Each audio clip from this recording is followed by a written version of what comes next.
Hello, everybody, and welcome to episode 4 of the Dynasty Fantasy Football League podcast. We're doing a special look this week at at the Trailer Park League that some of us are in. We had an auction over the weekend, so we're going to dive into that for the first little bit, and then me and my two guests today, Doyle and Nick Coram, are going to do a full league preview of our 2023 season. So if you guys want to say hello to the crew. Ew, what's up? How's it going? Excited. Super excited for this episode. Crossover. Been waiting for this. Waiting to get on this epic, soon to be epic podcast for sure. Oh yeah, thanks for inviting me back. Love it. first two-time guest here. So Yeah, I'd come on every week if that was an option. All right, so here we go. Let's first talk about auctions in general and why they're just far superior to drafts. For me, I do just greatly love the auction format. You know, it gives you just so much more freedom to kind of go for every player you want, to really just like map out exactly how you want to build your team. Whereas I feel like in drafts, sometimes you just get locked into a strategy of like, well, I'm picking 12th, therefore I have to do this. And in an auction, if you want, you can say, I want the 3 best players in the NFL or in fantasy, and then I'll just figure it out after that. Whereas, what do you think, Doyle? We've been doing this for what, 10 years or more now. So Yep. Auctions is the way to go, if you ask me. Call your shot, pick your guy. Sometimes it works out. Has not been working out for me the last few years, that's for sure. But we're looking to turn that around this year. We'll see. Yeah, you're the perfect expert to have for this episode because, as you know, in this league we do rotate divisions every year, so that we kind of or not every year, every 3 years, to kind of make it so we can try to balance the league a little bit better. And in my rankings of teams over the last 12 years, you came in 12th. So, but I was right there with you. I think I was either 9th. I think I was 9th or 10th. So, I'm pretty sure like the first 3 or 4 years after switching to at least 12 teams, which was pretty much the same time we switched to auction league, I had the winningest record over that time. Yeah, and I did well early. Championship after that, and I was well ahead, and that has just taken a turn. It is pretty much the opposite now. Yeah. So for both of our sake, let's have a turnaround year this year. So where can we start here? Let's talk about our own teams, right? So I started off. I kept Jalen Hurts for $45, which I really didn't want to do. I really have never kept a player for that expensive before. And we got like halfway through the auction, and I'm looking and I'm like, why do I have no money? I haven't done anything. And I'm like, oh, it's because when your keeper is $45 and not $5 or something like I usually keep, it definitely kind of limited what you're able to do early on. But after seeing some of the other values, I was at that point I'm like, I'm thrilled that I kept Jalen Hurts. Agreed. I think maybe you could have adjusted your strategy a little bit during the draft, but ultimately that ended up being value, and I think it's a good pick. Right. Yeah. So for me, I only ended up with him and Sam Howell as my 2 quarterbacks, as we talked about. I kind of was trying to bluff my love of Sam Howell. I mean, I do love Sam Howell, but I was trying to bluff it a little bit to maybe see if I could get some of the other quarterback needy people at the time to bid up on him. I was really trying to target like Kenny Pickett, or there's a couple of like Brock Purdy. But when I ended up with Howell for 12, I was fine with it. Solid QB2. I'll just need to hope that one of these quarterback hoarders will realize that they can't just hoard quarterbacks all year and drop 1 or 2 later on that I can fill in at some point. I think we'll get into that. I'm pretty sure. And then I really liked getting Joe Mixon. I just feel like he is an RB1 at not an RB1 price, because I don't know why, because he was maybe going to get suspended, but I feel like that's not happening. So yeah, I mean, they could still put out some sort of suspension for that, I think. But it seemed like the charges were dropped, right? So probably nothing's coming out of that one, I think. Right. So I agree. You know, he had some injury issues last year. That was very unfortunate for me and my team, the Mixon Virgins. But hopefully maybe Mixon Virgin 2 will redemption tour. Mixon Virgin 2, tighter and wetter. Or whatever you want to call it. Well, Sleeper limited me to 25 characters. I had like 8 ideas and none of them fit. So terrible. Try that one. Okay. So I got him. I mean, obviously, CD Lamb solid as my wide receiver 1. I took some flyers on some guys here. I've been trying to get Khalil Herbert everywhere. Just I feel like he's the best of the Bears running backs, and who knows what's going to happen there. And apparently, people said Kenneth Gainwell's the Eagles' starting running back. So for $1 at the end, yeah, that's a good buy. Let's see what happens.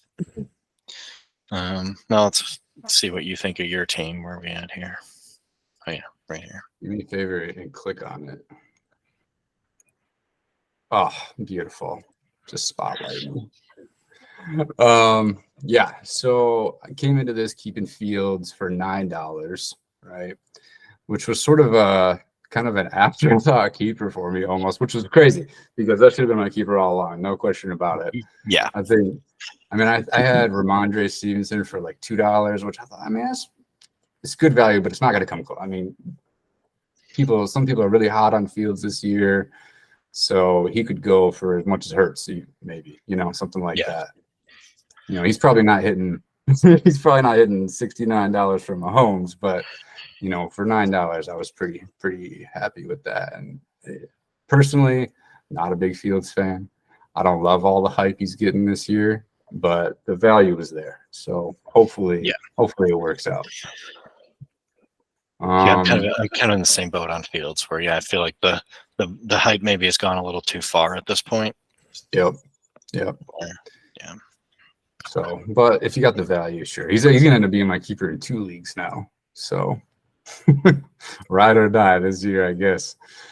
So after I had that said, I was like, all right, I got to walk away with another quarterback that I want, right?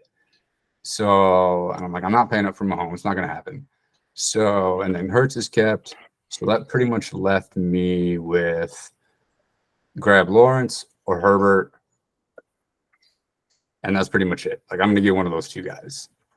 So Lawrence came up a little bit earlier, if I remember. I think he came up maybe before Herbert did. Is that right? Yeah, I think so. So he went for 46, and I was pretty comfortable with that. I thought that was decent. Yeah, we're not going to go that far into this draft. Well, Trevor Lawrence was one of the first players up. He was the 6th player nominated. And then so I bought 5th and 6th players right there, right? So it's actually Justin Jefferson that came up first for me. He went $48. I was like, man, that is like you could have put $10 more on that one, and a lot of times people are buying. But I think in those first like 10 picks, especially for an auction draft, is where you find the best value. So if you're not afraid to put money out there right off the bat, you can get a good buy. And I think that was a good one with Justin Jefferson there, because I think some of the other receivers went for almost just. Jamar Chase was a little bit of a discount, maybe, but I think Cooper Kupp went for 32. Sure. I paid 40 for CD Lamb. Yep. I think what was it? What did AJ Chase went for 47. So 37. 47. So $1 less. Like I'm Jefferson went for $1 more than Chase. Yeah. So but I do agree with you that sometimes people are like a little gun shy at the beginning. They don't want to like overpay early and think that. Yeah. But so like you said, sometimes some of the best values are that first guy that's there. Yep. Because the point of an auction where you don't want to get to is where like you need a quarterback. There's one other team that needs a quarterback, and you're going through the list, and you're like, there's just one guy. Yeah, because that's you basically hit the bottom of that tier, and it can go the same price as the top of the tier. Right. We've seen that in the past with running backs. I remember years where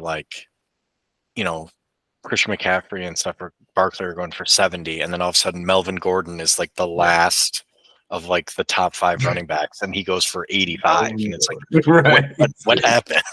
Right. Why did he just go for $12 more than like players that obviously should draft ahead of? Yeah, that's where we run into the problem. Yeah. The one thing I see with your team is obviously the Jonathan Taylor news now. Sure. Is That was sort of like okay. So I had my Fields, and then I went Justin Jefferson, Trevor Lawrence. I'm like, okay, I got 3 good players that I like. I'm comfortable with. I'm gonna try to target some other guys later on in the draft. But after that, I was like, let me just try to find value, and we'll go with the gamble. Taylor comes up for $32. Like if he gets traded, like they were talking Dolphins at the time. Obviously, that didn't happen today. But I think that would have been a great fit for him. He's automatically in the top, talks for number 1 running back again. I think if he goes to Miami. But even if they keep him and he plays, he's still Jonathan Taylor, right? Assuming he's healthy, at that price, it's a risk. But given with where I'm at with my team at that point, I was comfortable jumping on that. That's not gonna, as of today, maybe not the best feeling, but we'll see what happens in a few weeks. So, right, if you can just kind of hang around those first 4 weeks, and maybe he comes back with a vengeance, and that would be a big help. So, and then so I picked him up, and then after that, I was like, well, let me just keep looking at value, and I think Connor came up. I mean, I sat for a long time after that, right? I picked up those, I had 4 or 5 guys on my team, and I think my max was down to like $55. So I sat forever. And then finally Connor comes up, and I was like, $11, take it. I don't love Connor. He's not my favorite. Even as a player, I pretty much, his whole career, I've kind of faded him a little bit. But at this point, it's like, I want some extra guys at the running back position here in case. It's more like kind of an insurance play, I guess. Not that Connor's a good insurance play, but and I'm looking at it. I'm looking now, and I'm like, I feel like Connor went for way more than 11, because I feel like I know I was bidding on Connor, so it literally must have just been like you and I going back and forth on every bid from $1 not to a lot 11. of bids. Yeah, it went pretty quick for sure. So that one was good. That worked. I felt the same thing. I felt like for the price, he was definitely a guy I was targeting to try and get on my roster. Yeah. All right, talk about ourselves enough. I said we're going to try to keep it right. Because I had to pick up Javonte, and that one kind of burned me a little bit. Yeah. Because I sat and I saw him out there, and I waited until he was like, I was like, let me just put up every player I don't want, get all the money off the board that I can until he comes up. Of course, everyone knew. Oh, Doyle wants Javonte. Obviously, I do. I'm a big fan. And so I pay a full $20 for him. And at that point, that was like almost all the money I had left. So then I get left with nothing to pay for a wide receiver. Yeah, I was going to ask what my receivers were. And I ended up with a bunch of $1 picks. Thielen, Campbell. Yeah. But I did pick up Montgomery for $9, and I'm like, all right, if I actually think he's going to have a good year. At least it's the potential is there if they, if their offense is moving the ball well, they got a great line. If he stays healthy, I mean, he could eat, I think. So, Gibbs is going to come on. I heard somebody compare it to like the Mark Ingram, Alvin Kamara rookie year, and I thought that was a pretty good comparison. So if it works out that way, I think I'll be pretty happy with that. Yeah. But sticking another running back in the flex, that's a good starter. I'm like, okay, well then that makes my wide receiver 2 basically a flex position. So just give me a guy I can play. We'll see. We'll see. I might make a move. You're streaming wide receiver 2. Exactly. All right, so I'm gonna pick a couple So should we start with teams that maybe we don't think did as well in the auction here? Well, we got to talk about Kevin. Oh, okay. I was going to go Kyle first, but we can Let's go Kevin. Okay. So Kevin had this nice Deshaun Watson keeper, which I thought was a great $2 keeper. Kevin was adamant that he did not want to get stuck the way he got stuck last year without quarterback.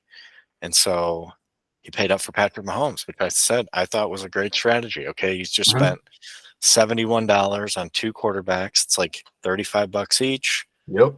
It's like you paid, you paid for 2 solid quarterbacks, and you got, an elite one, and then, one that, who knows? Some people really think that he could go back to top 5 this year. Yep. But I mean, he's going to be solid, top 10, top 15 quarterback, no matter what. Yeah, for sure. Yep. Well, then Kevin goes and blows $42 on Kirk Cousins, and I'm just like, that's where I think the mistake was made, because now you had all this flexibility. You had 2 really solid quarterbacks. You could have just snagged one of these guys late. 46. He got Devonta Smith. I think that's a good, wide receiver 1 for $20. Like, some other good buys in there, but oof, man, you could have built so much more depth with that if he just stuck a little bit lower end guy for his QB. Right, because I mean, my thing is, you look at what so you look at a team like Drum. Drum has, he has Bryce Young, Brock Purdy, CJ Stroud, and Jimmy Garoppolo all in this, maybe unnecessary. $15 right. It's probably unnecessary to have all of them, but if Kevin had just not taken Cousins and just snagged one of these guys as a third quarterback, then he's out of the boat that he was talking about that he didn't want to be in. Right. Where he gets trapped with not having having to put a non-quarterback in the super flex spot. Yeah. And then maybe you add another like $25 range running back, wide receiver, and then you got your team is pretty good. You have a really good squad with pretty good depth. Yeah. I think I will say, having done the auctions for what at this point probably almost 10 years, adding the Superflex last year has just made these things absolutely insane. Like, I had just like in the past, I'd be able to predict, like, okay, I think these players are probably going to go for more. All these new running backs went for higher price than they were, shown as values. Sure. But it's just been like, this year it could be anybody. Like, if every player, no matter their position, was going for 20% more than the value that it said on here. Yeah. So I think that created a lot of. Sorry, what was that? I just said it's made everything a lot more unpredictable, which totally adds to the fun. Yeah. I the last few years, I thought that this draft was very surprising. Just no matter how it turned out, I'm like, wow, that was not what I expected. Yeah. All right, so the other team I was going to pick on is Kyle. I mean, you got to talk about money on the board. Money on the board? Oh, yeah. He left $6 out there, which, I mean, that's always mistake number 1 in an auction, leaving money on the table. Yep. That means you're not maximizing your value. I mean, he had a good keeper in Amon-Ra St. Brown, but if we see here, Kyle only drafted 1 quarterback in the Superflex League. And I mean, that's just instantly you're behind the 8 ball, because you're going to have to play a non-quarterback in that Superflex spot. Yep.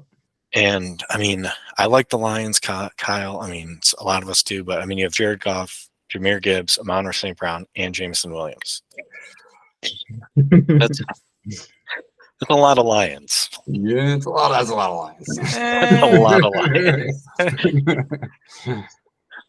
I mean, you have Travis Kelce, who's obviously going to give you a leg up there. So that kind of can counteract your non-superflex, because you have such a leg up at tight end over everybody that kind of can help balance a little bit. But even throwing one of these randoms, you and Drum might have to talk about making a trade here for one of these guys. I think he's got some risky buys in there too, if you ask me. I think $20 for Kenneth Walker, 14 for Pacheco, and then even what's the other one on there? I think it was maybe at the top. Let's scroll up a bit. Tony, sure, it's fine. But Breece Hall, right? $20. He might have 3 running backs there that could really underperform particularly at the beginning of the year. Maybe you don't really know exactly what you're getting with some of those guys. So he's got a lot of running backs. Yeah, he's got options, which is good. But Penny for $3. That could be. I mean, Gainwell's a starter, but if he stays healthy, he could easily take a lot of work there. So, all right. I remember not even know. Like, I looked at a few teams and I couldn't find any team that like really stood out to me that I liked a lot. Yeah. But I feel like Robert always somehow ends up with a good team. So let's see what he's rolling with here. Yeah. Josh Allen, Josh Jacobs, Devontae Adams. I mean, he went with Geno as the keeper, which right. He had a $1 Geno Smith, which sure, no problem. He handcuffed Jacobs with Zamir White. Yep. I mean, yeah, he's got an interesting team, but his starting lineup looks really good, but he probably lacks some depth here. Yeah. So I think the other one actually I noticed I kind of liked Chris's team. Yeah. For some reason. Oh yeah. Okay. I know why I liked Chris's team because he has like the guys that I wanted. Right. I just didn't feel like paying $44 for Tua Tagovailoa, but sure, I was all about Tua. I wanted to get him for $35 and then say, okay, they have my Hurts and Tua, and I'm good to go. But I mean, we always gave Chris crap in the past. Of course, Chris never paid for running back, so this year that's what he did. Like, I mean, 49 for McCaffrey is probably a solid value. I mean, for Chris too. I mean, usually he plays the auctions. Historically, he's usually conservative. He's got he's usually one $150, and we're like 70 picks in. And so he's usually the guy. That's up for McCaffrey. Yeah. I think that's good. But I'm a big Garrett Wilson fan this year. I think he could really show out. T. Higgins is a solid second wide receiver. Njoku for what do you get him for $1? I mean, that's solid. He's got a couple other, Debo and McLaurin. Yeah, Christian Watson could break out, and then he grabbed Pickett and Mayfield, so he's got two other quarterbacks. Rashad White as well. Pretty good, pretty balanced team, I think. I'm fading White a little bit this year. Yeah, I haven't heard the best out of camps, but who knows? Who knows what's going to happen? He might end up being fine. I've actually heard the opposite. So. Really? Yeah. So I heard he's injured right now or dealing with an injury, but I hear that he's actually getting a lot more of like the screen game. So kind of turning into like a Kamara type person, where he's going to do a lot more in the passing game. Yeah. So it depends if you guys are PPR or not, or have PPR. I thought I heard something saying Sean Tucker was like pretty much splitting, but maybe if that's just due to injuries. Mm-hmm. Yeah. Overblown, probably. And I remember, what did I just do here? I remember us talking about we didn't love Colin's team. Colin always seems to be the most prepared. Yeah, so. I thought he maybe didn't do so well this year. I mean, Chubb's a really good keeper. Sure. He got $1. No, he was. I couldn't figure out how to put keepers in until halfway through the draft, so everybody's keeper is $1, and we just adjusted the auction budget. Got it. So it's like, damn, Chubb for $1. They had him, but he still wasn't that expensive. He was only like 21 or something, so it's not like he went. But then you got Ramondre. I like his running backs, but I don't necessarily know if I love some of his other. Yeah, I mean, Diggs. I'm sure he'll be fine. I think maybe, I'm fading him a little bit, but I just think he's getting a little old, losing a step maybe, but could be fine. He's definitely taken the Russell Wilson risk. Russell Wilson for sure. Yeah. So I was kind of surprised by that actually. I didn't think maybe that was just sort of a pivot during the draft, maybe because the quarterbacks are going for so much. Yeah, I mean, I guess I can see that. Yeah. Because he's normally the guy to pay up for somebody right off the bat. Right. Yeah, he's usually one to try and get lock down something real early. And and I didn't see that from him this year, so I thought that was interesting. Yeah, I know him and I had a bidding more on Darren Waller. I really wanted Darren Waller. I definitely think $20 for Waller. Yeah, is, yeah. steep. Yeah, that's why I stopped, because that was the only tight end that went for more was Travis Kelce. So it's like paid more than Andrews, Goddard, Hawkinson, Pitt, all these guys. Last year. And then I do know that the one place I will say Colin is lucky is I was very distracted during some of these bids, and I really did want Aaron Jones for more than $13. Yeah, I think that was an absolute steal. I feel like he kind came up pretty late, maybe because Yeah. that was maybe I didn't have any money left, because that Yeah. feels like I wish I would have had that one back. So Like, he got, Bigsby. A few of us were looking at him. Sure. We don't like ETN. I mean, he's got all right team, but just typically we Colin always seems to be the most prepared and have like exactly. I know who's Colin's going to draft, and he kind of didn't end up with the draft that I was expecting him to have. So same. I guess that's my. So it's hard to judge these things this freshly. Like I kind of. Especially when people don't set their starting lineups and I can't see what their projected points are, then I can't tell whose team are good or not. Yeah. I'm kidding. That's actually, I remember Nick is projected to beat me pretty well in week 1, so I wanted to see who he has that makes his team good. Yeah. Cooper Kupp. Yeah, I mean he got a pretty good discount on Cooper Kupp. Everyone knows I love J.K. Dobbins. But here we go. He's like the same as Kyle. He's got this huge Ravens group here. He's got Lamar Jackson, Mark Andrews, and J.K. Dobbins. So that's we expect the Ravens. I feel like quarterback, tight end, running back, like if you're gonna go 3 guys from the same team, like those positions are like doesn't really matter that much. Yeah. But especially with those guys, I mean, Andrews is going to get his targets, and I think that's a good pairing with Jackson too, for sure. If you're going to stack, that's probably who you want. So, and then Dobbins, it does make if they got a down week as a team though, that's where I've been there in a game where it's a 16-13 grinder, and then that's where you could run into the problem of what's what's going to happen. So like anytime they play a divisional opponent, right? Yup. Yeah. So basically, anytime they play the Steelers or the Browns. All right, I think we've talked about this league enough. We can now go to the main event here. So we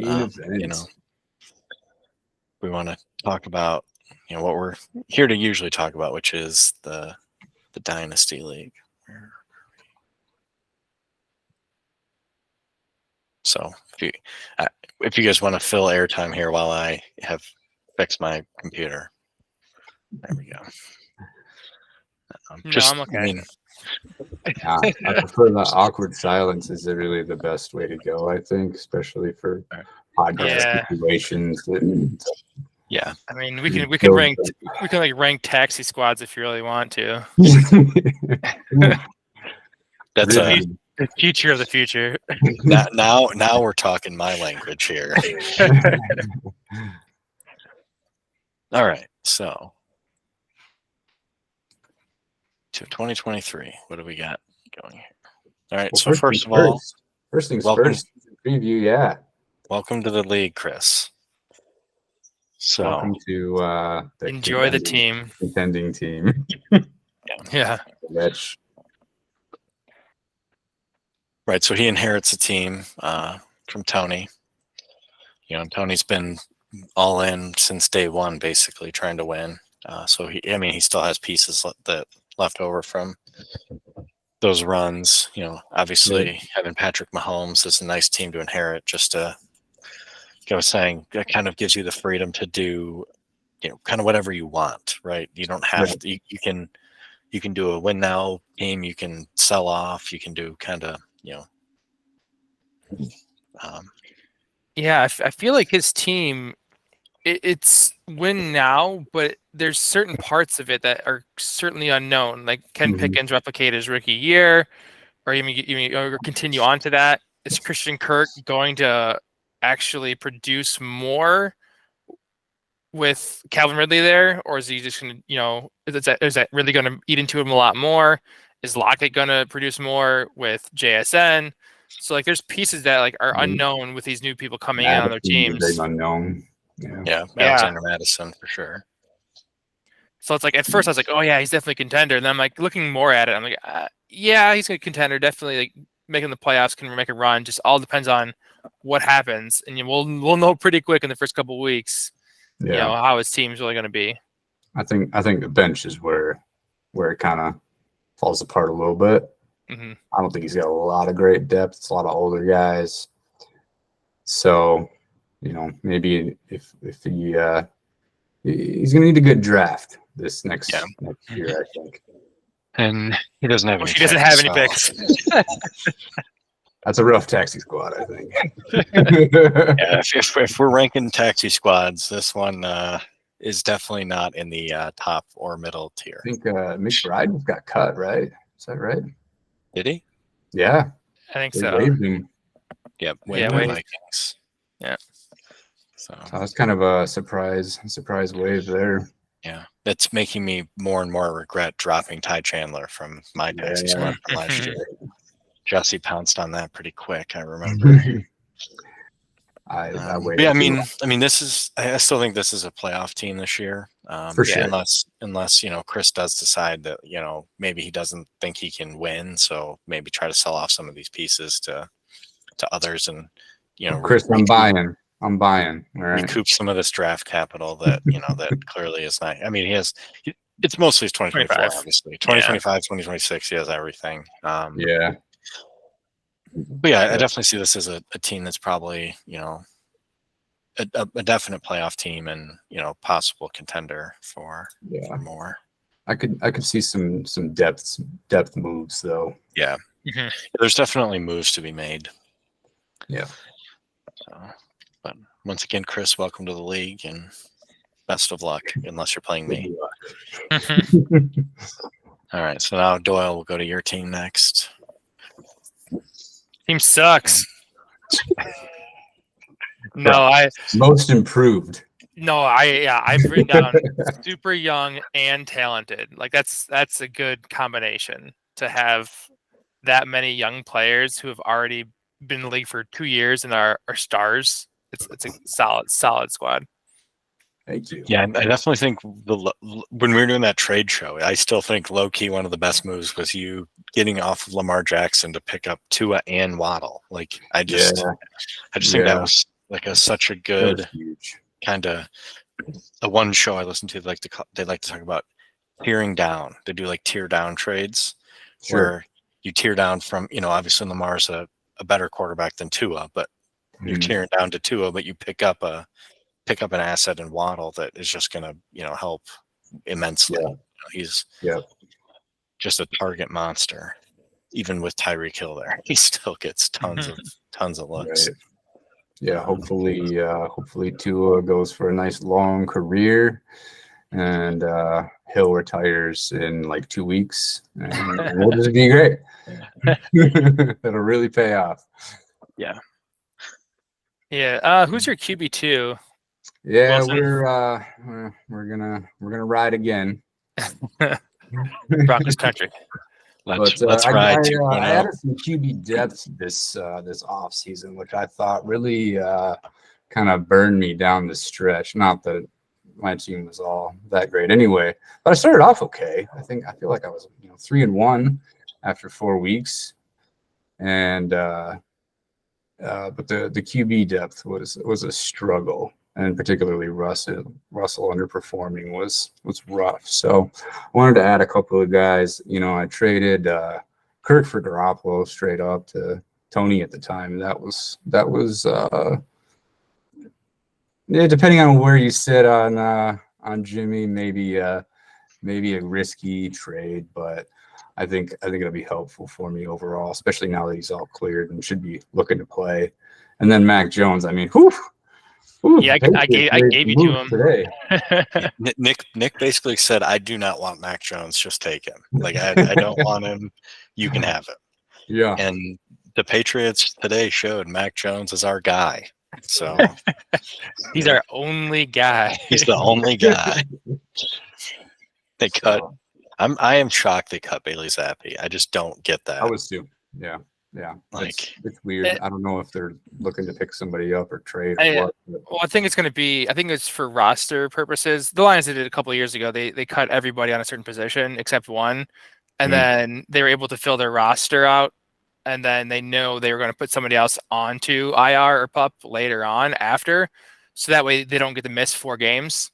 And then they bring the guys back from practice squad onto the main roster after they put those guys. Sure. but I mean, I just don't see how another team doesn't pick up Zappi. Like that. Yeah, I don't think how to they'll have clear the them, chance yeah. to do that. Yeah. Yeah. And No, what was it, Malik Cunningham too? Yeah, Right. from what I read, Mac Jones, they're trying to get him like he felt like he really thrived with Brian Hoyer as his backup, whereas like Hoyer was like basically a second coach, like Which actually makes sense. Yeah.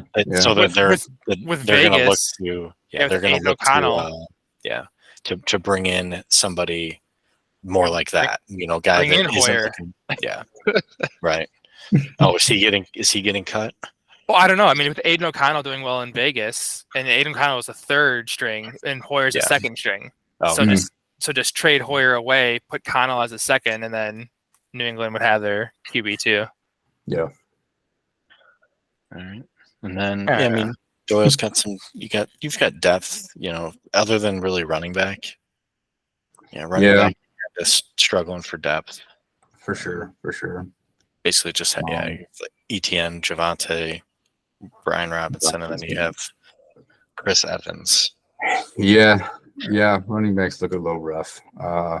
Unfortunately, they're hard to come by. Yeah. So, Yeah, you did definitely pick up some of these wide receivers though, that our guys can just get targets. And yeah. didn't we say quit trying to make Paris Campbell a thing? Paris Campbell's gonna happen. It's gonna happen. Quit trying to make Fat happen. It's not gonna happen. My boy Paris. This year. Isn't he technically the WR1 at New York? Who knows? Technically. All right. And then for my taxi squad grade. I just switched one today. Good old generic Prince got chopped. So added McLaughlin as maybe a little bit of Javante insurance in case he's not actually 100%. He's been having a really, really good preseason. So maybe he's worth hanging on to long term. I don't know. We'll see. I kind of feel the same way about Izzy. He's like super young and talented, but man, what a terrible spot for him to go to. Right. They just have so many good running backs. And yeah. So, I mean, I'd say you're middle of the pack, middle to lower of taxi squads here. Yeah. That's due to me selling all my draft picks. So, yeah. And you're kind of in the same boat next year. Same thing. But I was okay. I mean, with the moves I made and how much younger I got and the guys I picked up, like I felt like it was all well worth it. I could skip a draft or two with where I'm at now. So yeah, here we go. As far as for this season for your team, I kind of have you penciled in as one of these. There's a few teams I think are definite playoff teams, and then there's like a tier of like probably, fringe but playoff. there's like they're like not definite, but definitely have a good shot, and that's kind of where I have your team, kind of in that second tier. Yeah, where you're looking, depending on if things which way the chips fall. I'll say this: I picked up Gabe Davis, and I am a Gabe Davis fan this year. I think he's like a post-hype sleeper candidate. So maybe it's a lot of hopium, but that was a target for me. All right, next up is Dennis. Here's the first of a couple teams that I have in that tier of like they're not going to win this year. I don't think he expects to win this year. He's got some. Yeah. I mean, what else say of his team versus Jesse, who's the other one in that kind of that tier, is Dennis has some really solid young players, right? Yep, he's got Trevor Lawrence. He has Garrett Wilson. I think think we talked about it that, yeah, George Kittle's definitely a guy that doesn't really fit in on his roster as far as, Yeah, but And he's I mean, what do you tried to do with trade him away too. Yeah. I don't know that there's a big market for George Kittle anymore, honestly. yeah. So you might as well just kind of ride that out, I think. Right. Yeah, and he's got some of these other guys that, like Sky Moore, right? Everybody's hyped him up for when he's coming out. He didn't really have a great rookie year, but who knows? Justin Ross season. Geez. Oh, sorry. Yeah. Or Tony. I have them both. He's got, Jerome Ford's a guy that I kind of have been targeting places. I think he's Solid He's backup. same with Jalen Warren. So if somebody, if you can get some of these guys to, show out and start putting up points, for me, running backs, if you're rebuilding, are just like you hope that one of them pops off, you can trade them for something. Like, yeah, because like they're not necessarily who you're looking to build around. Sure, I do. I like the Trey McBride ad though. Actually, yeah, he had him on the taxi squad last year and moved him up to the. Mm-hmm. I was actually going to mention him as well. Yeah, I think that's definitely, he was the first tight end drafted last year. And I mean, tight ends can just kind of be slow to acclimate to the league. So, yeah, I think he could have a good future. And his taxi squad, pretty solid. Yeah, he's got some. Nick mentioned Cedric Tillman on our rookie draft. I've been hearing some Cedric Tillman hype starting to build. So, yeah, I was listening to was talking about, that Watson seems to really like throwing to him. So I was just reading all this stuff before the draft because he actually outperformed Hyatt at Tennessee until he got injured. Like he was the guy to go to at Tennessee, and then he got injured, and then Hyatt just took off. Sure. Dennis does have some solid future draft capital here as well, but he's got some extra seconds. He's got an extra first in 2025. So he's definitely trying to build a good foundation and then some of these future picks. So like I said, don't see him really making the playoffs this year, but at least I think he'll win some games. Jesse might go over. Go over. If he dealt Gibson or something like that, and maybe after a few weeks, if he got some good games, I don't think that's a player he needs. Maybe he can move that for a receiver or something like that. Might be a good play for him. Mm-hmm. All right, next up, we're going to talk about Ben's team. Ben's interesting team. Here's a case study in why you shouldn't just look at a team's starting lineup to see. No RB2. Well, he does have Joe Mixon, which he'll have to kind of adjust that a little bit. But he has no depth on his bench. His next best player on his bench is probably like Michael Gallup. He just sleeper Richie James for KC. Every Kansas City wide receiver is a sleeper. The Kansas City wide receiver to own is Travis Kelce. I don't know if you've heard of him. He's the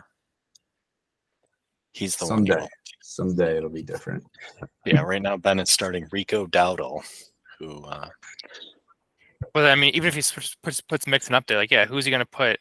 Right, that's what I was trying flex. to get. Who else? Yeah. Well, he's still starting Tyler Boyd. I don't really see Tyler Boyd as like a startable player. But Ben definitely Juju, I think, is questionable. Some people think maybe he could have a good year.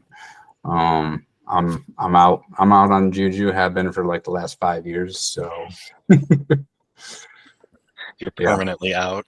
Yeah, permanently out. Yeah. I think he's gonna be a solid role player. So probably a good 6 to 8 points a week, but nothing. That's not going to be like 15, 20, 30. He's never going to have those games, but he's going to have some touchdown dependent. Yeah. Bold prediction. Number 1 Patriots wide receiver this year, Kendrick Bourne. Watch out. Going to happen.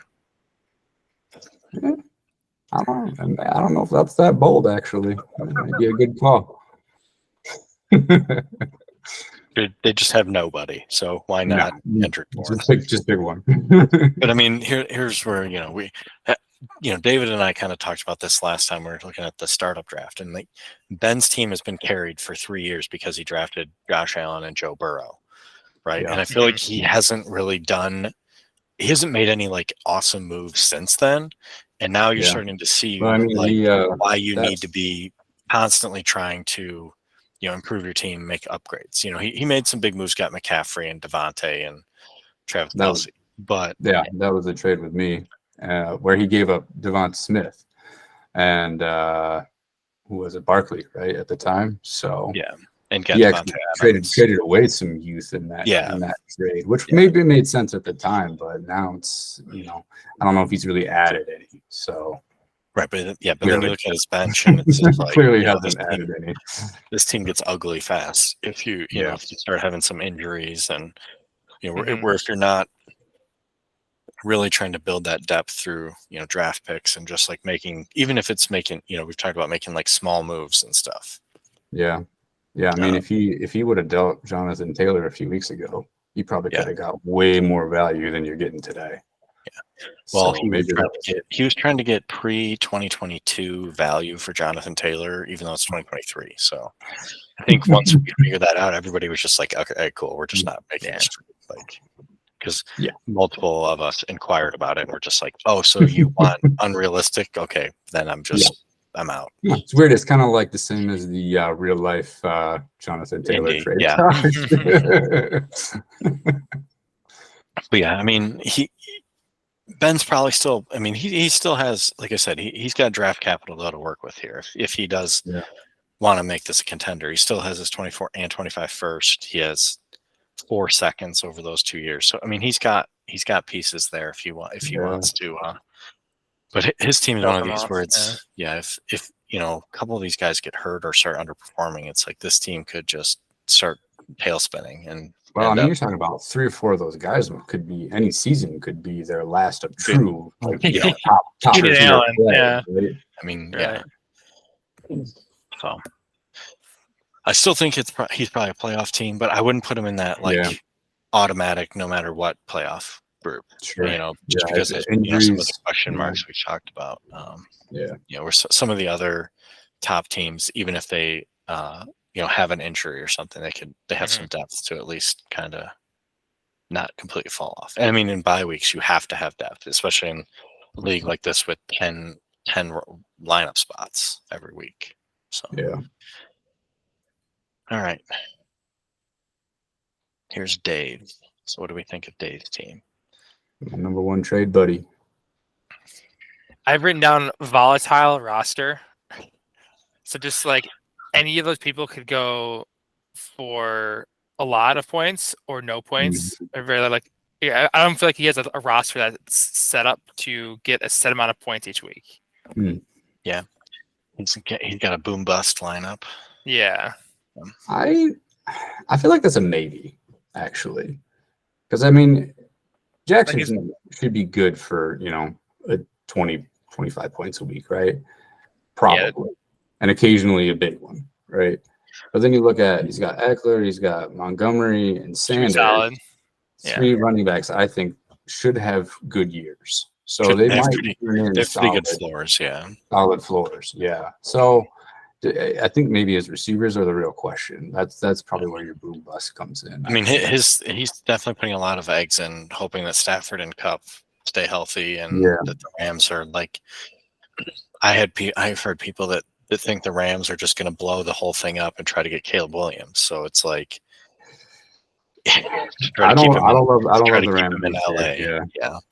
So like to me, that's like a very dangerous stack to put a lot of emphasis on. I mean, McLaurin is another. He's like the opposite of what you said, Nick. I feel like McLaurin's a very high floor player. Same with Dallas Goedert. Like I feel like he has several guys that are like they're going to probably get you 8 to 10 points, and if they have a pop week, they'll get you 15. But I feel like these aren't guys that are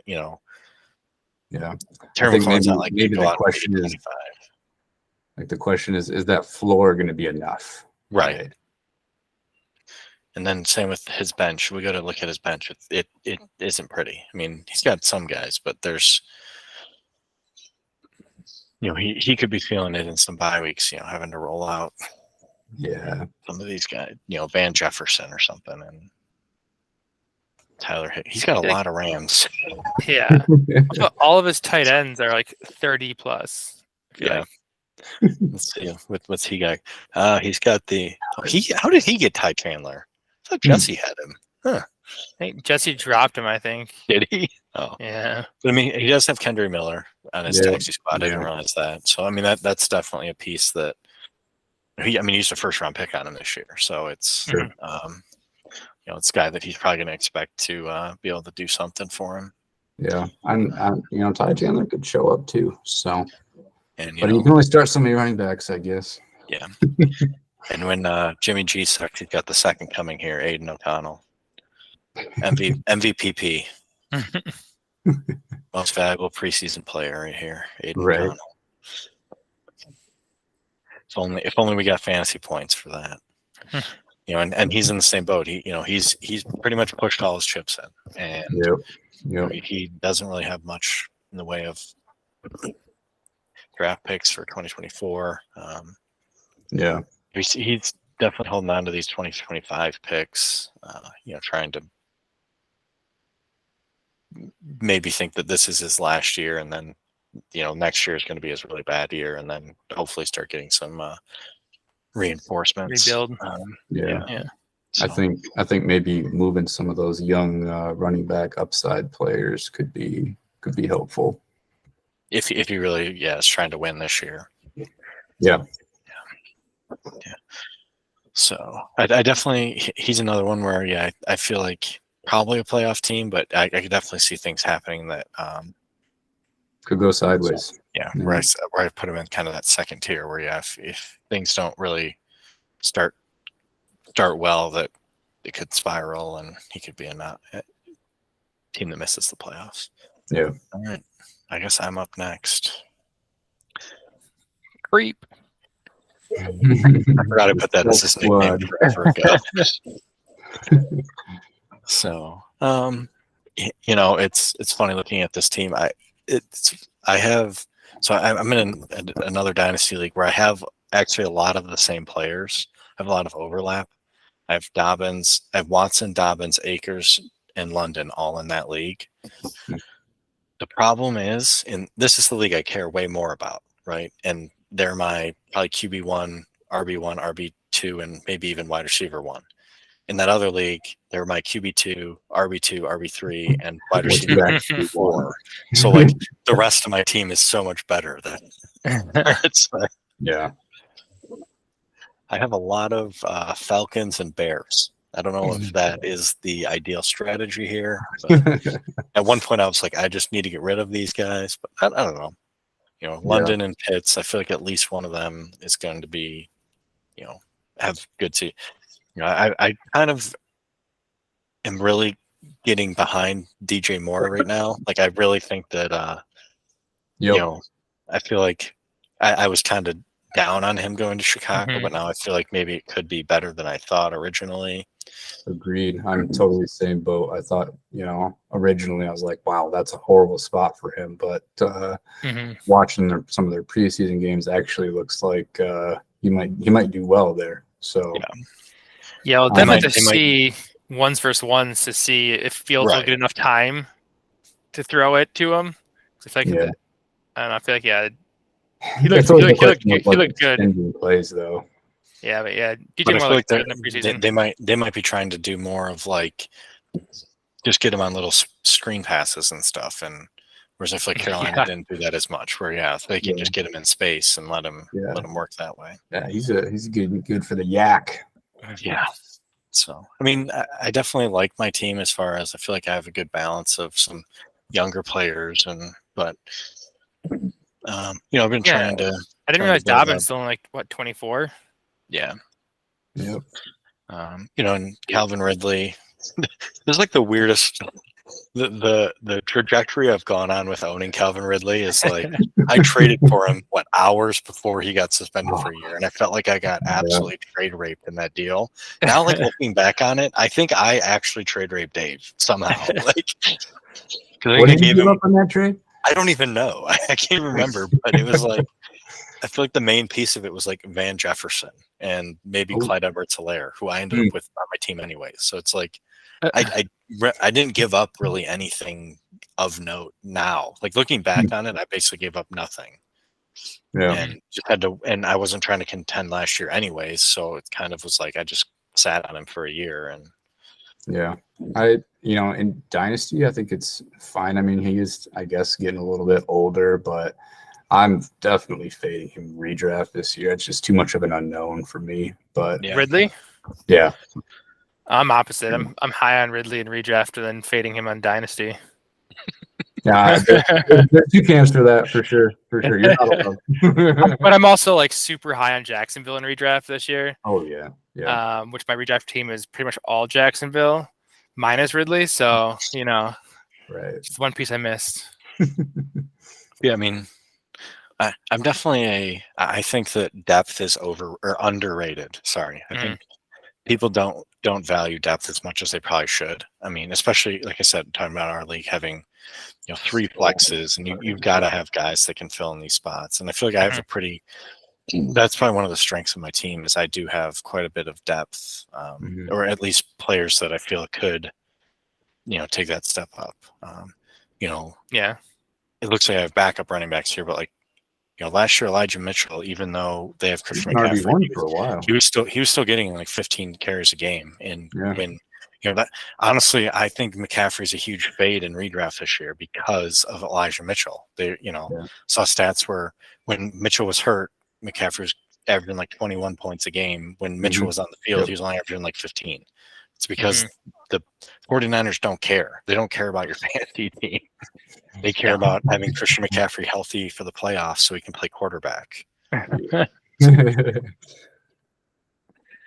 And same with like Algier. Like, yeah, Bijan's there, but are they really going to give him the ball 30 times a game? Probably not. Yeah. Algier ran for 1,000 yards as a rookie. Like the quietest 1,000 yards ever, maybe. Like, yeah. So, and I snagged Hubbard from Nick when he was going to drop him. So, I mean, it was either Hubbard or Gainwell, and I think I made the right choice. You did make the right choice. Yeah. I sent you the same trade for both of them and said, I don't care. Just pick which one you want to keep. I'm good with the other one. Yeah. I have Kyler, which I thought, yeah, sounds like he's not going to play this year, maybe at all. But I heard that recently. Yeah, I mean, I could definitely see it, but I'm hoping that doesn't happen. Yeah, I am hoping that maybe they bring him back later in the year. Yeah, so, got a lot of eggs in the Sling and Salmon Howell. Yeah. But I mean, I talk about depth. I look at my taxi squad. I really like my taxi squad. I think I have some pretty solid players in here. Good. Mingo, I think is kind of polarizing. Yeah, you're in or out on him, maybe, but overall, I agree. I think it's good. I'm like I'm pretty neutral on him. I like to get hyped about my own rookies, but I can't really find I can't really find myself hype about him. But I really don't really hate him either. Like I feel like he could be solid, and he could be their number one receiver. And he had a solid preseason, but it's also because Chark was injured, and then I think Terrace Marshall was also injured. So he's been injured like all preseason, I think. Yeah. And then, look at my draft picks. I got so many thirds. I had so many thirds. So, just so you guys you're the know, Jesse of third rounds. If you get a trade for me this year, it will probably include a 2024 third. Let me tell you from experience, those third round picks can be more valuable than you think. Oh yeah, that was like what the Tank Bigsby, Tajay Spears, like that. That was all third round. Yeah. And I grabbed, I had I didn't have a pick until the third round of the year before and ended up with Wan'Dale Robinson on that one. Yeah. And I thought I was pretty happy about that. I ended up dealing them to you. Who did I do them to? Jesse, maybe? Jesse. I think Jesse has them. Yeah. But as you guys can see, I don't even have any of my own picks. This was actually a strategy of mine because it was going to be me showing why the pick a team thing was dumb. Because I was just going to say, I don't own any of my own picks, so I have no incentive to pick a bad team. So I was just going to pick Kansas City. and guarantee that Rude. my picks were all the last pick. So then it gave me a better chance of having better picks. But good thing we scrapped that now, so I don't have to do that. So I have Jesse's second, which should be an early second, hopefully, you'd think. But so yeah, like I said, I got all these, but I have not touched a 2025 or 2026 pick, which is shocking. I'm like, don't know what to do. I feel like I need to start trading so I can, do some of that. All right, our back-to-back champion. Does he have a shot at going three-peat here? It's not out of the question, I think. Yeah, like his team, some of his pieces are getting older, but they're also still very productive. So like I see them, like Derrick Henry, I still gonna probably have a monster year. Yeah, I think so. He's got Justin Jefferson, which I mean, it's just the forever stud he's got here, and he's got Cousins stacked with him. God, who was the idiot that just gave him Kirk Cousins to stack with Jefferson? I don't know why somebody would do that. I do think his quarterback is where he's struggling the most. Yeah. I mean, Cousins and Carr. Didn't he win with no QB2 his first year? The first year he won, he only had Derek Carr as quarterback. He didn't have any other quarterbacks. He was playing random running backs in the flex or in the super flex, and I see what I mean. I'm looking at his team. I'm just getting more mad at myself because I gave him Kirk Cousins, I gave him Mark Andrews, and I traded him Deontay Johnson. Like, three guys that have definitely helped carry his back-to-back titles, and I basically gave him all of them. I feel like for the most part, his team is full of like the not sexy picks that will win you your league. That is very true. Yeah.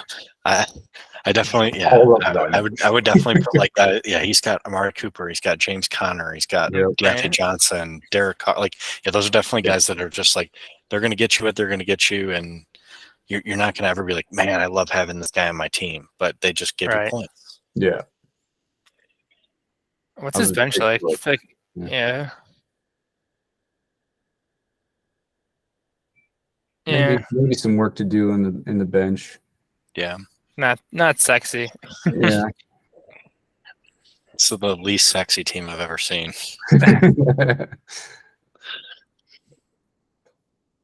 Oh, he's got Alvin Kamara. I forgot about that. Yeah. Another one of the not sexy picks. He'll still do good at the end of the year. Solid. Ingram, I like, actually. I think, especially as that Connor kind of handcuff, and maybe going forward too. Tajay Spears, of course, same story. Yeah, Nick did a good job of snagging his backups. That's for sure. Yep. Those two. And he's still got all his picks, right? Yeah, and he has an extra 2025 first. You want to sell me your team? Yeah, I definitely think he's set himself up to, be a contender, but if he really wanted to, he could absolutely probably create an absolute monster team. Like, use some of these picks and using some of those and some guys, and so I definitely think. But Nick, we talked about it during our other auction. He doesn't like trading. No, he informed me that we have there's a trade embargo between us. I don't know why. I don't believe I instigated anything to deserve that, but we have never traded, despite my efforts. That's your goal for this year. So I definitely see Nick as a playoff team again. Like, I don't really see enough going wrong for him to not make the playoffs. I mean, he has pretty, like we said, safe picks that are going to get him points and carry him. But I don't know if he, I'd say he's probably in the top 3 as far as contenders in my book. Right. Here we go with Matt. So I will say this. I just had a redraft with Matt, and he said he is winning this league in 3 years. We'll see about that. He's winning the Dynasty. He's winning the Dynasty League. He said, give me 3 years. He said, my receivers are all young and good. And I was like, you clearly have never seen my team. But good luck to you, Matt. Jesse will have 8 first-round picks rolling in by then. Right. Yeah. So, all right, well, let's look at Matt's team that's going to win in 3 years.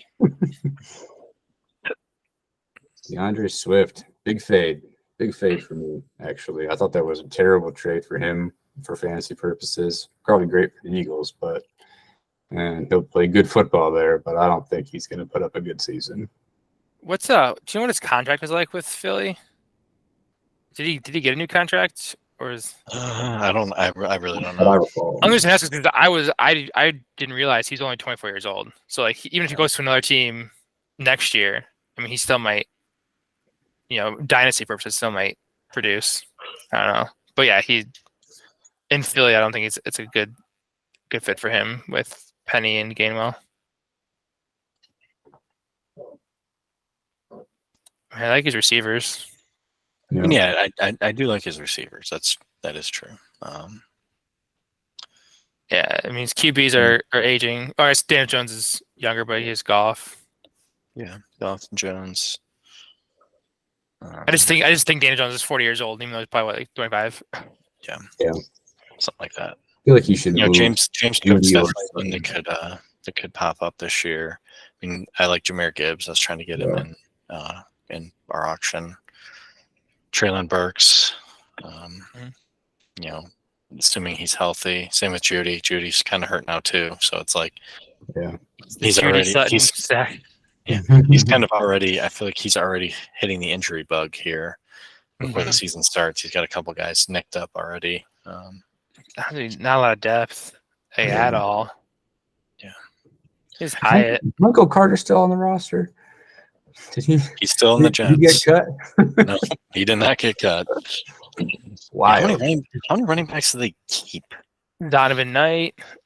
Got waived. Yeah. So did Knight get waived? Yeah. Okay. He'll get picked up by somebody though. I would think. Bam. Sure. Bam Knight. Yeah, I mean his team's all right. Yeah. I feel like he could make the playoffs this year, but I wouldn't bet on it. I wouldn't expect it. Yeah. So Fill up that taxi squad, son. Yeah, I know. These people without full taxi squads, you're not maximizing the potential of your roster. Yeah. I don't like to give advice, but I feel like that's a no-brainer. Like you should always have as many people as you can possibly get on your roster, just in case. Yeah. Again, you should see my team. Right. So yeah, but he's already traded away his first and third round picks next year. So yeah. Like I said, I wouldn't. I mean, do I think it's impossible to make the playoffs? No, but I don't know. Like I said, I wouldn't bet on it. All right, Nick. Now we'll get to your team. Why do you have a little thing? Why do you have a little thing next to your name? Commissioner. Oh, okay. You gave it to me. Yeah. Right. So your team is, like you said, Matt thinks he has nice, good young receivers. Wait till we look at Nick's team. Right. So we got. Yeah. CD Lamb. Yep. St. Brown, Olave, JSN. I do have Jameson Williams, but we'll see how he turns out. Yeah. Khalil Shakir, if he actually produces. I don't know. Awesome. Basically my team's super young, but it's what's the word? They haven't been they haven't contributed yet, so we don't know. It's very unknown. You got a lot of lottery tickets. Yeah. Fun coupons. Yeah. Pretty much. I mean, like, yeah, I definitely think, I feel like you're in a similar boat to like, I was saying this, I feel like you're in a similar boat to like Andy, where I feel like definitely the season to watch out for your team is next year, but you could maybe surprise and have that like kind of 1 year early jump if some of these guys, have things go well for them. I'm gonna say my Stroud, Nico Collins stack is gonna be do so well. I don't even have Stroud in right now. I have Ritter in. I just need to have them basically just tell me if they're good or not. Yeah. Go with the triple stack with Pierce. All in on Pierce. Yeah. And Dalvin Cook, yeah, that was an interesting trade. I don't know if We've already talked about that many times. And there's guys I took out of my lineup just because they're going to be coming back from injury or not even acclimated to game day. JSN, I feel like probably won't play the first couple weeks, but he should be good. Yeah. They didn't put him on the pup, so that means they expect him for week 4. A few weeks. I still like the KJ Osborne hold though. Actually, I think maybe he's a pivot off of Addison. Just waiting to see. You could have a good year. Maybe not the best guy to hold, long term, but I think maybe this year could be pretty. Useful. Well, because I think he's 26 or something like that. So I feel like he's still youngish. Yeah, I mean he's barely even been proven really. So I thought maybe this was going to be a good year for them until they decided to go draft Addison. Yeah, and then I put a hooker on the IR so I could pick up another taxi squad person, with a big DTR. So yeah, he's like the MVP 2. Yeah, the second MVP. Yeah. Yep, I think he's a good hold. Evan Hall, who could be RB2 in Indy week 1. Yeah, possible. RB1. RB1. I saw like a hilarious tweet thread about Evan Hull where somebody's like, Evan Hull's season has officially started, and like somebody posted a thing of like they were on Evan Hull like before the draft, and then some other guy posted and it was like he liked Evan Hull last year during the regular season, and then Evan Hull's dad retweeted the whole thread and is like, I've said this guy was going to be a star for 22 years or something. I was like, that's pretty awesome that Evan Hull's dad is like on Twitter interacting with fantasy people. That's great. Yeah, I'm pretty sure I got him, Doyle, with your 3rd round pick you gave me for Mac Jones. Because I was like, I just want a 3rd rounder because I want Evan Hull because I wanted him before. Is that true? It's like a 3rd or 4th round. Pretty sure it's true. Or I used it to trade it up. Yeah. Yeah, and then put Chase Brown with Mixon / before he was going to get suspended and or cut. I was like, oh yeah, Chase Brown's going to be RB1 this year. And then he took a pay cut and didn't get suspended. And I was like, all right, Chase Brown is not RB1 this year. And then really all you're missing is your 2024 first, but you use that to get CeeDee Lamb, which I think is a win for you anyway. So agreed. All right, now Andy's got a very good squad. Now we're getting to we got a couple of good teams here left, right? So we got Andy's squad here. He's the runner-up from last year. That's still mine. That's still mine. I mean, a runner-up this year. There we go. So Andy's got the runner-up from last year. He adds Bijan Robinson. The rich get richer here. Yeah. Jamar Chase, T. Higgins. He's had the same lineup forever. I feel like he's got to get rid of that stack. Yeah. It's like the anti-stack. Yeah. The Pittman's his value's really dropped this year, but maybe a hold though, I think. Yeah. We talked about Rashad White earlier. He's got Rashad White, see what he can do. Yeah. He's got Hawkinson and Dallas Goedert. I mean, he has that was one thing. Does he have Dallas Goedert? I thought he did. Maybe he traded him. No, Dave has Dallas Goedert. They made that trade. Okay, so he has Cole Kmet then. Yeah. I feel like Andy somehow seems to always have pretty good starters, but he also has depth pretty much everywhere. He's got Trey Lance. Andy still seems to be big on the Chigozima Kwanko train this year. I think he's got him in a few leagues now. So I like that. He's getting chiggy with it. Getting chiggy with it. I feel like his depth is all like RB2 and WR2s. Like it's solid players. Yeah. Yep. Like Shaheed's what WR3, but like could be if Michael Thomas gets injured again, which is not out of the question. Yeah. Solid team. Daubs. I don't know how to say his name. Romeo Daubs. Jamal Got the Dobbs Williams in him. He can score some touchdowns. P. Ryan. Yeah. He always seems to be a thorn in the side of whoever's there. Kenny Pickett. He's got some. What's on his taxi squad here? Yeah, Mims. I like it. Tank Dell.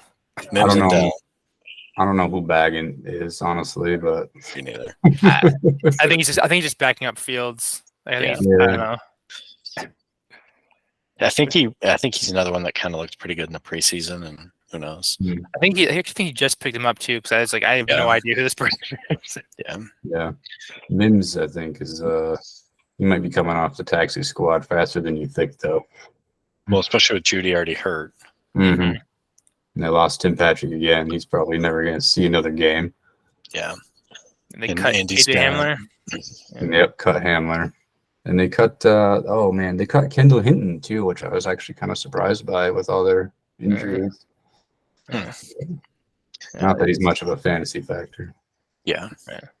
Now we're getting into Broncos depth. Well, I can't resist. Deep cuts on the Denver Broncos.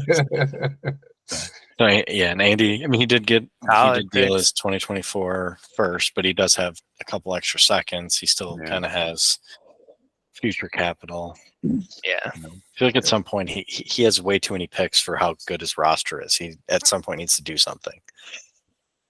As far as sometimes maybe train all those players at their high value, like Pittman, or Ayuk maybe. He's still good value there maybe, but could have made a move at the top. Having Bijan and Breece Hall though is just going to be I think that's going to be just an absolute tandem to deal with. Yeah. He's another one that I put in the category of I really don't see a way he's missing the playoffs. Yeah, for sure. And then here's another one that's in that group as well. The three that I feel like just skip this team. Just skip it. Yeah. Yeah. You don't even. Yeah. Unfortunately, I put this as I think he's going to win the league this year. This is my pick to win the league. Yeah. Outside of injuries, something goes sideways. It's a shoe-in, I think. Yeah, we've said that about. I feel like we said that about Tony's team the last 2 years, and he didn't win. So you never know what's going to happen. That cursed number one seed. Yep, the curse of the one seed. It's a real thing. We got Jordan Love in this deal with Jesse recently, and apparently Jesse's just been absolutely beating down his door to get Jordan Love back. So I don't know what is going on with that. And now Colin's just playing hide the ball and wanting way too much back. So it's interesting. Yeah, but like we said, he used this entire offseason to just like load up on all the he got Tony Pollard this offseason, he got Waller this offseason, he got I think AJ Brown. He got Hurts. I traded in Jalen Hurts. He did have very good depth and was able to use some of that depth to trade for. You'll find a few of the teams like me that maybe aren't exactly thinking we're contenders this year, but not really looking to fully sell off. Yeah. And find some pieces that I want, and then get my best player. He's Godwin and Mike Williams on the bench. Like, all right. Yeah. Thanks. And then everyone's favorite Zay Flowers. His favorite. Colin's man crush. Taxi squad is meh. Yeah. Nobody I'm really into there personally. Yeah. And but then this guy's got 3 deaths in 2020. He's got a first 2026. But that's how you build a squad like that. For that, though, for sure. To make those kind of moves, you got to give that up.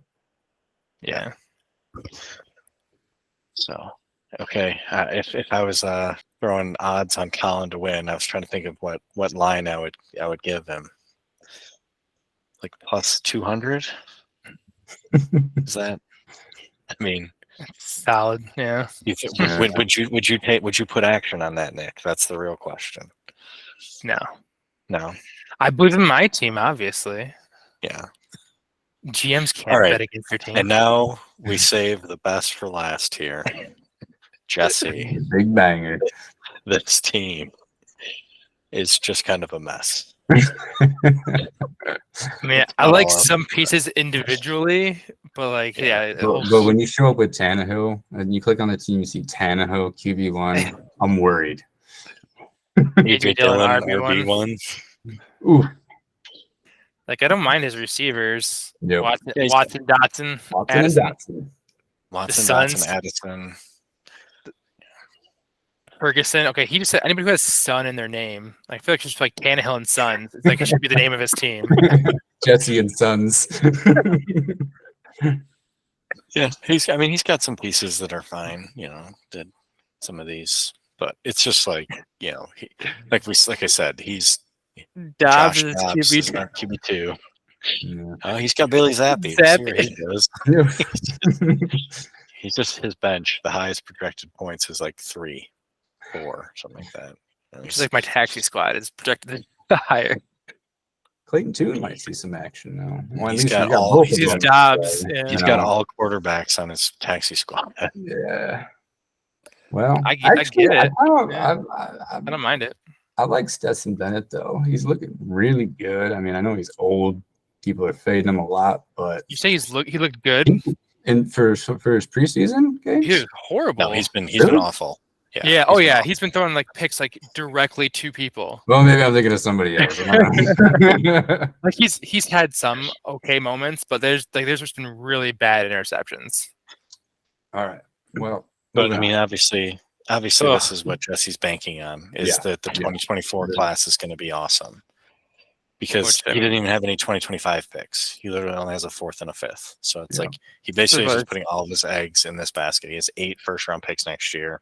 I mean, obviously, that the draft looked pretty solid, but who knows? Everybody was hyped about 2023 last year, and it really didn't turn out to be that great. I was talking about it in our draft recap. Like outside of the Yeah. top 6, it was just kind of like whatever.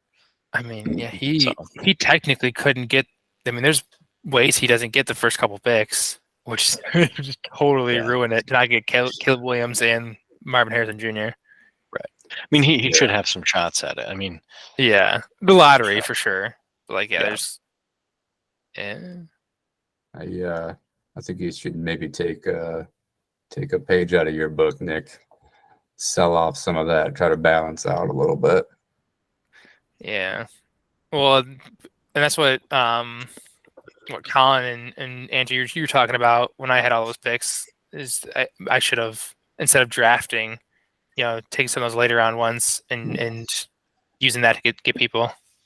I mean, it definitely can help you accelerate a rebuild. We're not having to just sit around for multiple years. Yeah. But to each their own. Some people just love drafting and think that's the funnest way to do it. So go for it. You do you. Oh, I loved Yeah. it. So if I set Jesse's team win total at a half of a win, are we taking the over or under? I'll say he gets like some random bye week win. No, I can't even do that. I can't even do that. Like, I don't know. No, not with this QBs. Yeah. He's gonna beat all 3 of us now, probably. His Watson, Dotson, Addison is going to go off for 100 points a game, and then The Suns. All right, so let's have you guys predict here. Who? Let me go back and so I can see your faces. All right. So we see Nick in Paradise here. yes. So, give me your 6 playoff teams and who's in the finals and who wins. Nick, Didn't even you do wanna go that. first? No. Uh-oh. Yeah, no, it's fine. Let's see. I Give can me, go like- first if you want. Yeah, I got. You can go So- first. I mean, we mentioned in the thing. I thought there's 4 teams that definitely are making the playoffs no matter what. I think that's Colin. I think it's Andy, Nick, Mhm. Stoll, and Chris. I think Yeah. those 4 teams are. I think we're all the I same. think on are that. all pretty. And then kind of after that is where we have some of these. I think 3 of our teams are in that mix, and then Dave and Ben. Mhm. I'm a homer, so I'll say I'm going to sneak in. I've been calling it from everything we have. I think I don't think Dave makes the playoffs. I think he's going to end up just having to try to blow it up and figure something out. Mid-season. Yeah. But I'm gonna go on a homer play myself. Yeah. I'm gonna take one of those last two spots, and you know why? It's because I got my eyes on week 5 against Uren, where he's got some pretty key players on bye, and I am full strength. So I'm gonna take a win there, hopefully. Yeah, that's definitely a key one. If you can get a win over some of those guys, that's where Doyle and I got our week 1 matchup. It's carried over into this league. It's a tradition in our other league that Doyle and I always play in week 1. So, and it just so happened in this league it's set up that we're playing week 1. Might be a tough one. Yeah. Yeah. I'll outside of those 4, I think Ben probably makes it in, especially if Taylor comes back. Yeah. And does anything. And then I'll say Doyle gets that last spot. Right. I don't think I sneak in this year. Yeah. No, there's definitely I'm kind of laying it out the way we have it. I think it's going to be a pretty there's going to be a lot of moves I think made during the season this year with some of us in this middle zone, seeing if we can kind of make that jump up. Anything can happen with maybe only the problem is who knows who's going to even be selling, Right. If we mentioned 9 teams there that we think have a decent shot at making the playoffs, that doesn't leave a lot. Not a lot of teams are in position to make those kind of moves. So, but then, like I said, what if one of these guys has some injuries and then they just want to start selling off, and you never know never know what's going to happen with some of these. Yeah. So, anybody not picking Colin for the playoffs or for the to win to win the ship?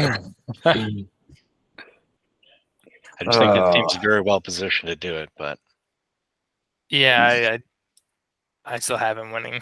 If I'm laying out, like I said, if I'm laying out Vegas odds, he's definitely got the shortest odds. Yeah. Like playoffs can be weird. Teams that you have random guys that all of a sudden haven't done anything all year can just want to see them play and they just go nuts. And yep, that's what I was going to say. You never know. Never know what happens in playoffs. But wasn't it last year that Ben lost by like a point and that totally threw everything off? Yeah. And I kind of like our rule this year that we added with the highest seed gets to pick their opponent. So that kind of can definitely throw a wrench in, some of the luck involved as well. Yeah. So I'll pick Andy to win. Heard it here first. I'll pick Andy. That's funny. I had him against Colin in the finals. Anything for Nick to not win again, I think would be fine. Yeah. Not that I want Colin to win, but I don't want Colin. If Colin wins, then literally those 2 will have won 2 each in 4 years. Yeah. Let's go with Andy. Take it home, Andy. But what we really need is some East Side representation. So come on, East Siders. Apparently, we need something. 3 years. Yeah. After Nick has won his 4th championship in a row, we're gonna. Yeah. Any other final thoughts from anybody? This has been a long one. I'm just looking at the time now. Yeah, that's all I got. That's all I got. Yeah, it's just 1 week or whatever, 9 days, 8 days. No. Yeah, just ready for it. Yep, 9 days until we see the Lions go into Arrowhead and win. We heard it here first. Lions money line, people. I'm on it. Good luck. Let's go. All right, that'll wrap us up for episode 4. Thanks for joining me, guys. This was quite a fun one. And, for sure. I'm sure you guys will be regular guests during the season. So. Perfect. All right. Absolutely.